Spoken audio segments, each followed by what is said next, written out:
Tonight, crises around the world. In the Middle East, ISIS fighters continue their deadly path of destruction despite U.S. airstrikes. This is President Obama tells the nation there is no strategy in place to bomb ISIS in Syria. While in Europe, another Russian invasion in Ukraine. Will sanctions be enough to put Putin in his place? Our experts are here ready to analyze both hotspots. Then, is broken windows policing itself broken? Polls say no. Tonight, an outspoken professor from Brooklyn College says yes. And later, sexism even in the Senate? New York State Senator Kirsten Gillibrand opens up on what some of her tone-deaf colleagues have said to her and called her. How widespread is high school behavior in the halls of power? And should the senator be naming names? Good evening and welcome to RFL. I'm Andrew Whitman, in again tonight for Richard French. Thanks so much for joining us. We begin tonight with the latest on ISIS and the threat they pose in Iraq and Syria. The White House is considering a strategy for addressing ISIS, but how much of a threat do they really pose to us, and what can and should we do? Analysis in just a moment, but first the latest. Here's ABC's Susan Salney. We will respond calmly and with purpose. One of America's closest allies, reacting to the threat of acts of domestic terrorism from ISIS. British authorities raising the terror threat level in the United Kingdom from substantial to severe. While there was no indication of an imminent attack, Prime Minister David Cameron said the change is necessary because ISIS presents a brand of militant extremism more dangerous than the world has ever seen. And because ISIS has recruited hundreds of fighters with Western passports, many from the UK.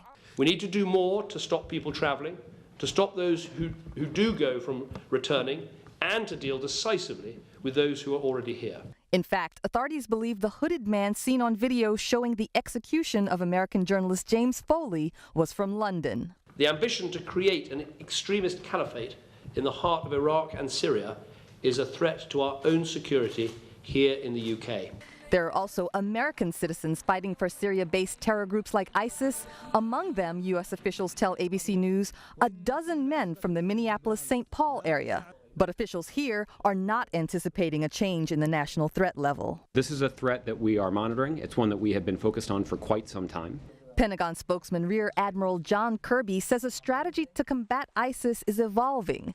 And he underscored the Obama administration's view that any strategy must go beyond military intervention. It's got to be more comprehensive and regional, and it's got to factor in other elements of national power than just military. The Pentagon says this latest crisis in Iraq has cost the United States more than $500 million since the fighting began in June. Susan Salney, ABC News, Washington. We have a great panel tonight to get into all of this. Matthew Schmidt is here. He's an assistant professor of national security and political science at the University of New Haven. Matthew is our Ukraine expert and a contributor to the Matters Military blog, hosted by the Georgetown Journal of International Affairs. Dominic Carter is here, political journalist and author. Mike Lyons returns, as always, when there's good news on the military front. Mike is a former Army captain who served in Iraq. He's also a military analyst for CBS News Radio and a senior fellow at the Truman National Security Project in Washington. And Shelley Mayer is with us, Democratic State Assemblywoman in New York, represents the city of Yonkers in Albany. First, Mike, let me start with the macro on this, if I can, because there are other lawless regions that have posed something of an Islamicist homeland here, Yemen, Sudan, Afghanistan. What makes ISIS different? What makes it more of a substantive threat to the United States? You know, they bring it all together. They bring geography, they bring a military, they bring a group that's out recruiting, they bring social media. They're just not an ideology. They've got space and time on the ground. They're offering money to their fighters, over $2 billion that they've been able to take in their coffers. So when you bring that all together, they have, in modern day parlance, they have a nation state. It's hard to get your head around it, but the bottom line is they offer those who want to come and fight this jihad, fight this ideology, a place to do it, and they have the geography to do it. Does the United States have to take the lead, at least in your opinion, on doing that? Doing what? If you're saying combating ISIS, I think we've got to be careful. If our strategy is not having one power have so much influence in the Middle East, we've got to do something about ISIS. Now, whether they directly threaten the homeland today or tomorrow, that's probably unlikely. Even though you saw the British increase their level of threat and they're concerned themselves, I am not as concerned about the jihadists that have left the United States and fought there. If we're going to be worried about a couple of 100 individuals, then we've got bigger fish to fry. But the bottom line is this: they do have the wherewithal to put the plans together to pose another large-scale attack on us, not necessarily today or tomorrow, but in the future. And I want to start with you on this question, but then open it up to everybody else. The president got pretty well lambasted for indicating that a strategy is evolving or that we don't have a strategy to deal with ISIS in Syria. Do you think that there is a strategy in place? Do you think that is evolving? Do you think do you get the sense that we know what we're doing with ISIS? You know, let's define strategy, right? So strategy is the ends to something that you want to accomplish. Then what are the means and ways to get to those ends? And so if the ends are we want to eliminate ISIS in Syria, he's basically cut short on what the means and ways are to do that right now. Now, strategy in Iraq is much different. He wants the humanitarian effort to continue to work there, support the Peshmerga forces there. Really, I think the first step is restore that Iraqi border, stand up this ally in Iraq, take kind of a baby step. But when you look into Syria, when he looks in the mirror and looks at what's into the abyss really about it, he doesn't really have the means and the ways in order to accomplish that goal, which is why he's putting it on a pause. Yeah, so it's absolutely right. Saying that he didn't have a strategy meant they haven't figured out exactly what they're going to do or what they want to do, not because they aren't thinking about it, not because they aren't planning, but because it's a mess, right? There are no good options. So they're trying to weed their way through a series of bad choices that they're facing. Is this, I just wonder, let's say we were able to neutralize ISIS or ISIL, as soon as we can figure out what to call them first. Wouldn't another group likely take their place? Wouldn't another group, or is it? You can say the same thing about fascism and communism. Did that happen? No. I mean, so there's a fallacy that ideologies can be defeated. But it takes a long time. You went through a Cold War to defeat communism. But it's just not often a kinetic solution, as the military would say. It's not. You can't bomb a land and call that a strategy. That's a tactic with regard to the situation. Right, and that's what Admiral Kirby was saying. Right, you need more than a military solution here. You've got to come in with a political approach also. And I would suggest that the United States is absolutely essential in bringing the leadership to bear to bring a coalition to take action there on a political front and on a military front. No one else can do that. You're saying political leadership in Iraq and in Syria? Yes.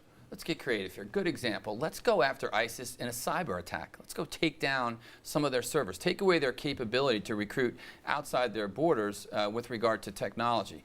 This is the kind of creativity, the U.S. calls it now soft power, but let's go after their ability to bring jihadists there. We could shut them down, getting other players in the region, using technology without even firing a shot. Can we do this? Can we take on ISIS in Syria without strengthening Assad, who we've been targeting for the better part of a couple of years now with the Syrian civil war? I mean, the enemy of my enemy is my friend, and all of that in play, but I mean, doesn't this help Assad? I don't think that works in this part of the world, and I think what we're going to do is kind of selectively ignore him, give him kind of the Heisman, keep him over here while we fight the war in the northern part of Syria. He's focused on Damascus. I mean, that's an Alamo situation. If he loses Aleppo, he loses those northern cities, then he's going to just worry about his own survival. We could focus on the north without helping him. Right, weakening ISIS in Syria doesn't necessarily strengthen Assad. It saves him, buys him some time. He's still just as weak as he was. So what you want to do with ISIS, I think, is you have to be concerned about the military capacity that this organization has. Like Mike said, they're a state and they're an organized military. That's different from what anybody else has there. You have to break that capacity. It's impossible to separate political and military when we're talking in the United States. And we're still dealing with the hangover, if you will, from Iraq and Afghanistan. I'm curious, Dominic, if you get the feeling that there's war weariness in this country, and does that tie the hands of what the president and what the military can do here?